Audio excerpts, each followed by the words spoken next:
Oh boy. I don't even really know like what I'm gonna say in this video. Ooh, that's hot. This video is all over the place.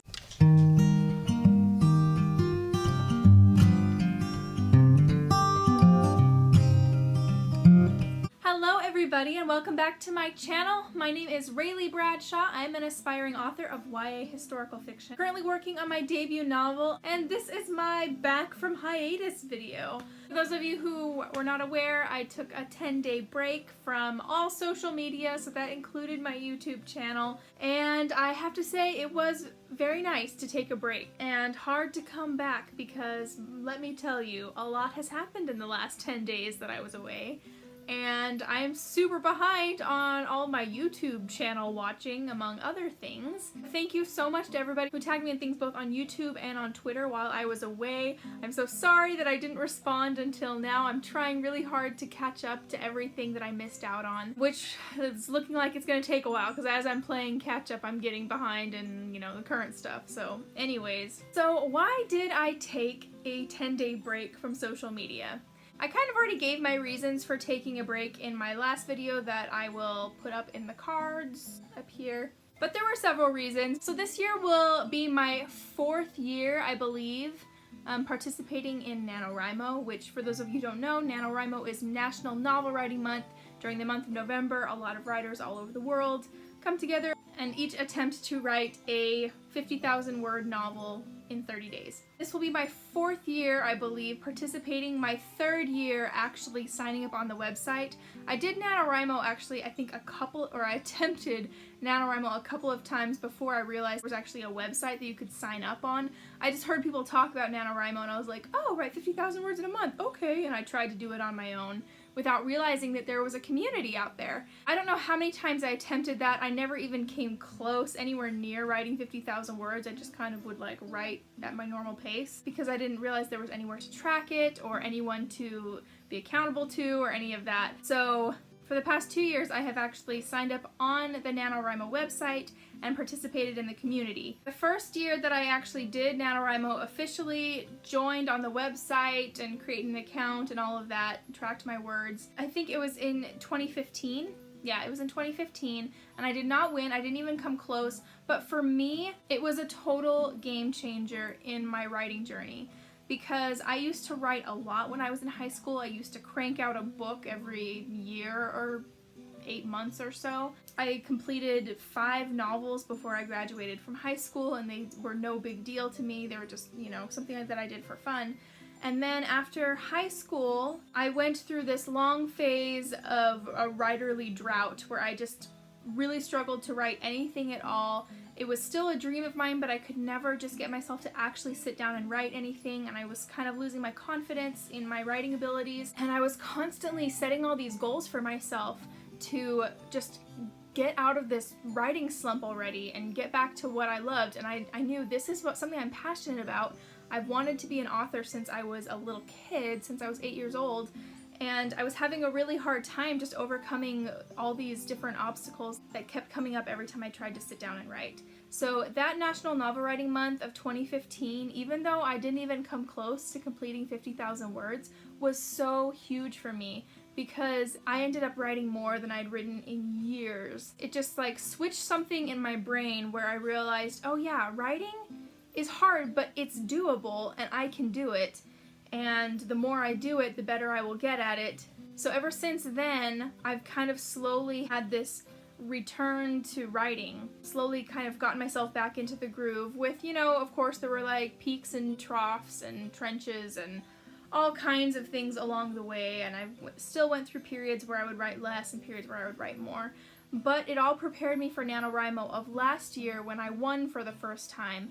And that was such a big victory to me. Just proved to myself that I could do it, that I could write 50,000 words in a month. I overcame so many obstacles during NaNoWriMo last year that it awakened the writer in me, and I ended up joining this community on YouTube, and I'm in a completely different place now on my writing journey today than I was even this time last year, or especially, years before. So NaNoWriMo was really special to me, The first NaNoWriMo that I participated in, I joined completely last minute. I wasn't even totally dedicated to doing it. I was just like, oh, I'll see if I can, and I kind of was doing it with my sister-in-law. She was also trying to write, and at Thanksgiving time, we were like, oh, how far are you? And we're like, oh, I've only written 3,000 words, you know, and neither of us were getting very far, but that I was pushing myself, that's what mattered.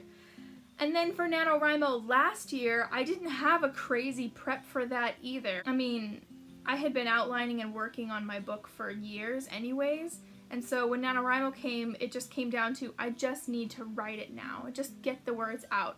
I didn't have a crazy Preptober or anything like that. I didn't spend days coming up with a schedule of how NaNoWriMo was going to work for me. I didn't have any plan. I just went in ready to just write the heck out of myself, and that's what I did. I just wrote and wrote, and I won. So then, skip forward a few months, I decided to do Camp NaNoWriMo in July, and I did that differently because I did prep for that. I had learned from my NaNoWriMo experience of last November that it was really hard. Even though I had done it, it was really hard because I would get home from work and I'd be way too tired to write, but I would just push myself, and I was up really late a lot of nights trying to get the words written. The last day of NaNoWriMo, I ended up writing 5,000 words to meet my goal, and I met it, and I was able to submit it in time to still win, and it was this huge victory, and I was exhausted. My house was a huge mess. A lot of other areas of my life were neglected, and a lot of things just fell through the cracks because all I cared about was getting that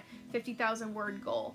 And so I've learned from that experience why so many people put so much prep work into NaNoWriMo. It's because they want to be able to meet their goal, but they don't want every other area of their life to suffer for it. And so at the end of my Nano experience last November, I thought, okay, next year I'm really going to prepare for this. I'm going to make sure everything is ready. And I practiced that in my Camp NaNoWriMo. I practiced getting everything ready beforehand. I had everything outlined and ready to go. I knew exactly what I was going to be writing. I deep cleaned my entire house. I grocery shopped. I made sure that the fridge was stocked, and that for the whole month it would be easy to just maintain my house because I'd already deep cleaned everything. I had this whole plan, and it did work out. But here's the thing. What really made all the difference for me in Camp NaNoWriMo wasn't so much all the prep work that I did beforehand. It was the fact that I had a plan to wake up at 5 a.m. every morning and do my writing before anything else. And that made it so that when I got home from work, I had so much time to do anything I wanted. I could go grocery shopping, I could clean my house, I could just sit down and watch Netflix, I could read a book. I realized by getting my writing done in the morning, I didn't have to sacrifice anything else in my life. There was no area in my life that was going to suffer for me to reach my word count goals and my writing goals. And that was so, like, mind-boggling to me that I was like, oh, all that prep work I did, I guess I didn't really need it. All that really mattered for me was to work out a way in my schedule that it would work for me. And once I had that, it was like, it didn't matter. None of the other stuff really mattered. And so this time around, as I'm preparing for NaNoWriMo, I'm just thinking back on what I learned in my Camp NaNoWriMo experience. And in my mind, I'm just like, okay, well, I know I can do it. All I have to do is get up at 5 a.m. every morning and get my writing done before I go to work. And that's it. I don't need to worry about anything else. I already have my book outlined because I'm still going to be working on the same book that I was working on last year for NaNoWriMo. I'm hopefully going to be finishing it this NaNoWriMo with some more words to spare so that I can actually start a second project. But anyways, the point of all of this rambling is that I didn't feel like I needed to do a whole lot for my Preptober. And maybe I will be very humbled once NaNoWriMo starts and I'll be like, oh my gosh, why didn't I plan for this? Why didn't I take more advantage of my Preptober like everyone else was doing? But for me personally, and again, you have to do what works for you. This is just what works for me. I have found what works for me for right now, I think. But again, I mean, this NaNoWriMo could be totally different from last year's, and maybe it'll be really hard for me to get up at 5 a.m. It hasn't been really, but maybe it will be now that it's cold and dark in the mornings. In my mind, I know it's going to work for me. I know how I can win NaNoWriMo, so I don't need to spend a lot of time prepping for it. And instead, I just really wanted to take October as a month to rest and to charge my batteries before NaNoWriMo begins. And then on top of that, anyone who's been watching my channel for a while will know that I've been helping my grandfather write his autobiography. I've done a couple of different interviews with him, and then I just transcribed those interviews. And I did a long interview, about an hour-long interview with him a few months ago at the end of the summer that I still need to transcribe, and I want to get that done before November because I'm going to be seeing him for Thanksgiving, and I'd like to be able to go over everything that I've written down for him so we can work on editing and revising and things like that. So that's something that I was working on while I was on my 10-day break. I was just waking up early in the mornings, transcribing that interview, reading, catching up on just other things, areas of my life. I was spending more time with my husband, and we decided we were going to drive up into the mountains because we're like, oh, all the leaves are changing, it's beautiful, it's fall, let's go for a drive in the mountains because the mountains are practically our backyard here. We live right at the base of the mountain. And we were expecting that we were going to go drive through the mountains and it was just going to be all fall foliage everywhere. We did not expect that it was going to be a winter wonderland that we were driving into.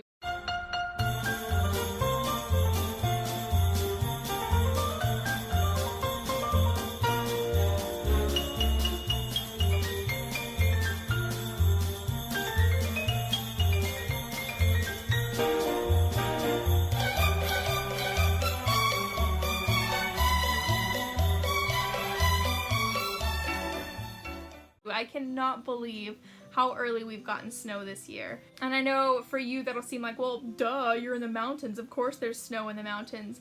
But I feel like it's really early and the mountains are not far away for us. It literally just feels like we drive down the street and then all of a sudden, there's all this snow, and we didn't have to drive up very far to find it either. There was just a lot of snow up there. I just enjoyed a lot of time with friends and with my husband.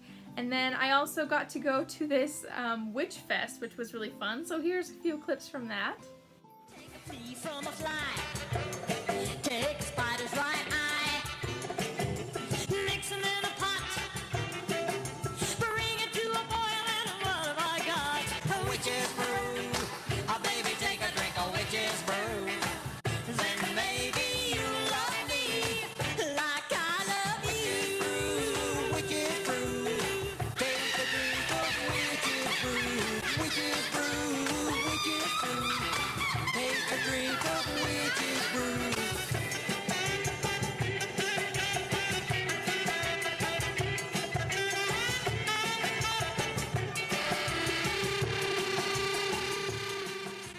So yeah, this was long and rambly, and hopefully I'll be able to edit down a lot of this before I post it.